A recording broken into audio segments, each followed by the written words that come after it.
that, at this time of the year, it's just tough to reveal too many things. I would love to tell all the fans, what we're trying to do and what our goals are and accomplish what we want to accomplish. But, there's always that fear that, other teams will jump on the internet, read my quotes, and try to beat us to the punch. So what questions can I not answer today? Could you talk conceptually, since you worked out a couple point guards, about the point guard position and your philosophy on whether you can have too much depth there, whether someone like Reeves should be nervous that you worked out? No. I think we only had one workout, and the main reason we only had one workout is just hard to get guys to come in and work out for you.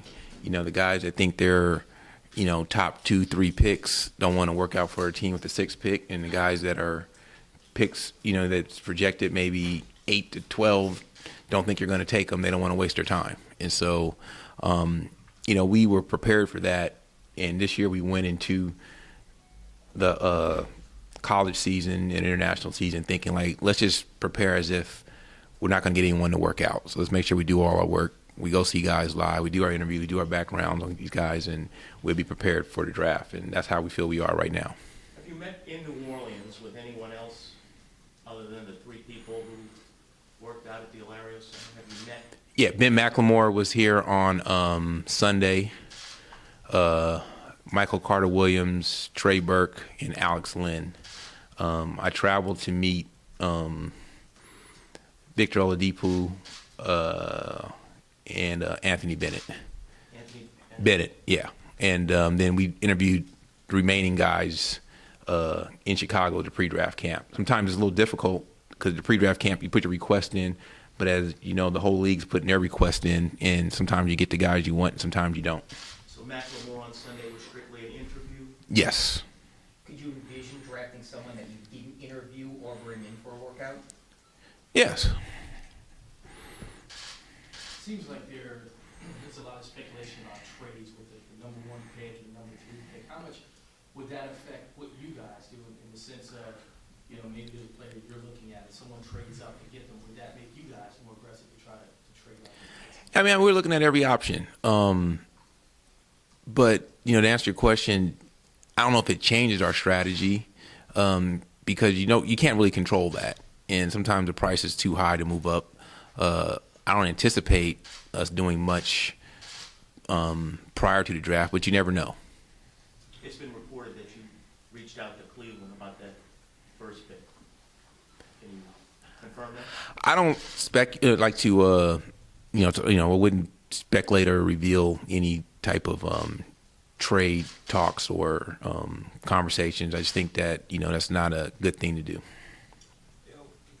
When you interview these players, I know you're not going to go into detail on what you're asking, but do you get a better kind of sense of what you targeted or who you talk about? You want to get to know them, and there's no, we don't have any crazy questions. Sometimes we ask the guys, what's going on in your other interviews, and, we really want to see what type of people we're bringing to New Orleans that's going to represent our team, represent the city, get a good feel for them. Sometimes it's refreshing to talk to guys you've been watching play for 3-4 years and kind of get to know them. And, sometimes we'll put some video on and we'll ask them questions about the game and what you were thinking.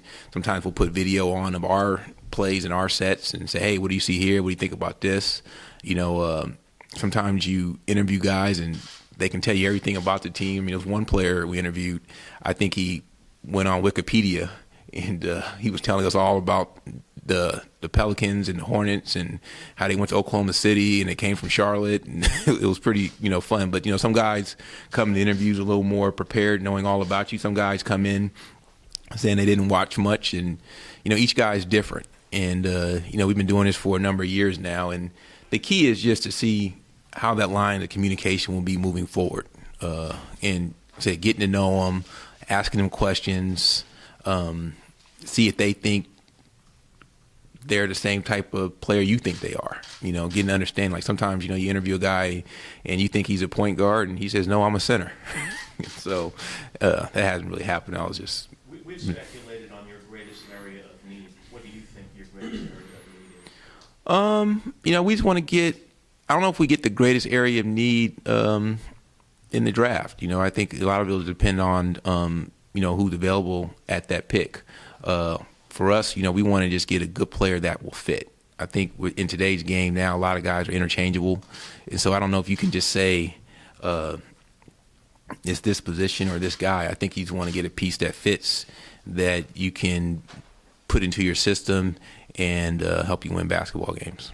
What do you think of the small forwards in this draft as a group, and what impresses you about them? I don't want to go into details of the attributes of them of a specific position, but I do think that this is a draft where you have a number of guys that are ready to play right now, and you got other guys that are probably going to help you along the line a couple years from now. And that's the big question. If you're going to get a guy that can help you right away, or a guy that's going to take a little longer.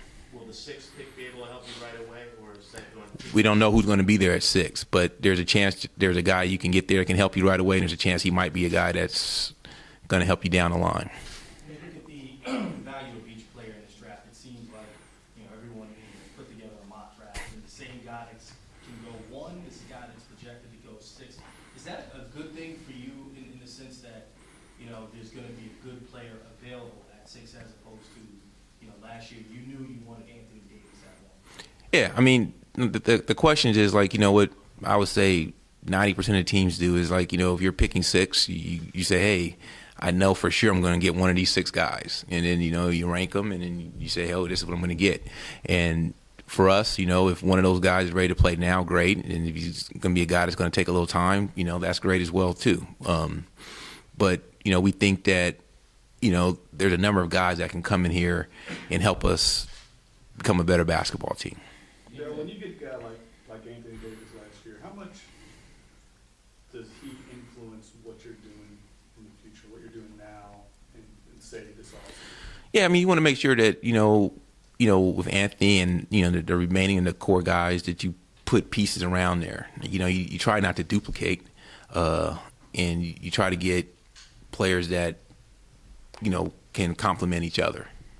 So when you're going into this also, you're thinking of guys that are going to fit around, I mean, it's fair to say, this is somewhat of a transcendent talent to some degree, like a Kevin Durant, or I'm not saying, Yeah. I know you want to compare a guy like that, but I know how Oklahoma City built that team around Durant once they got Durant. Yeah, I mean, like I said, you try not to get a duplicate, and you want to get someone that, will complement him and, some other pieces that we have. I think we have some other good pieces as well. And, our core guys are, in a young age right now, and I think they're, reaching their peak time as NBA players, and we want to make sure that we put pieces around them so we can be successful. I know that you mentioned core guys. There's a lot of talk of trades moving up and down, and teams trying to move in, teams trying to move out. Is there anybody besides Anthony that's a core guy that would be untouchable? I think it's fair to say that he is. But is there anybody else? I mean, tough decisions sometimes have to be made. Is there anybody else that you could saying there's just no? I think you never go into with anybody saying untouchable. I think that's something that I stay away from that word, untouchable. But I think if there's an opportunity that presents itself that we feel as a group that we can make the team better, we're going to go after it. I think we're a pretty aggressive group. This time of year, there's a lot of talk amongst teams. Sometimes teams are just throwing things out there. Sometimes they're serious. And what we plan to do is, look at everything, find out what's real. And if there's an opportunity to make us better, and especially for the long haul, we'll take that opportunity. Are you fielding more calls or less calls than in years past? Same. Do you think that Nerlens Noel's injury will affect where it will scare some teams off? I don't like to talk about specific draft players. I just don't talk about specific guys going into a draft. And, and like I said, I just never want to tilt my hand. And, I want to make sure I'm always being truthful. In your mind, Dell, is there less pressure on the number 6 pick compared to Anthony being the number 1 overall pick last year? How do you envision whoever you take on Thursday night coming in here, his mentality on what he needs to do for this team? Like I said, some guys are ready to play, you would think sooner than others. A lot of times, guys the guys are just coming in the NBA so much younger now. And, like I said, some guys will be more ready. Some guys will be, for down the line. And I think a lot of times you don't really know till training camp or the season starts. There might be a guy you think is ready to play right now that actually isn't, or there's a guy that, might take a little time. We're not going to put that pressure on that pick, whoever it is that thinks they have to come in right now and save the day, whoever we pick at 6. How do you feel about this free agent class? I know we're still talking the draft now, but it's just a week away before that comes up, and there's been several reports about guys that are interested in coming here, guys that you guys are interested in. Where are you on that process now as you head into the NBA draft? Oh, I mean, we've been on that process since last summer, and now it's getting close, and once July 1st comes, we'll get an opportunity to go out there and see what's available, and see what's real, see what guys that we can get here. I think the draft may impact that a little bit, but like I said, once July 1st comes, we'll get a little more clarity. This is a franchise that, before you, but since it's been in New Orleans, has had some very odd draft situations. Not have a pick, held them away, things like that. You've got all 3 of your picks from last year.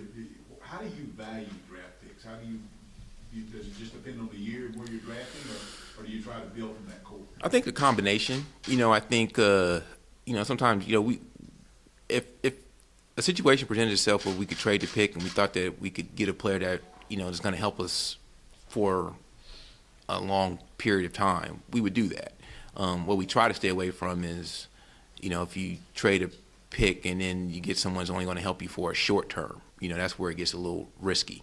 But then, you just have to make that assessment. You put all the combinations together, and, we value draft picks, obviously. And, the higher they are, usually the better the player comes out. But, we look at them as assets, and you were to walk in our offices now, you see all these different types of combinations. But most of the time, those things don't come to fruition. Most of the times, you make that selection.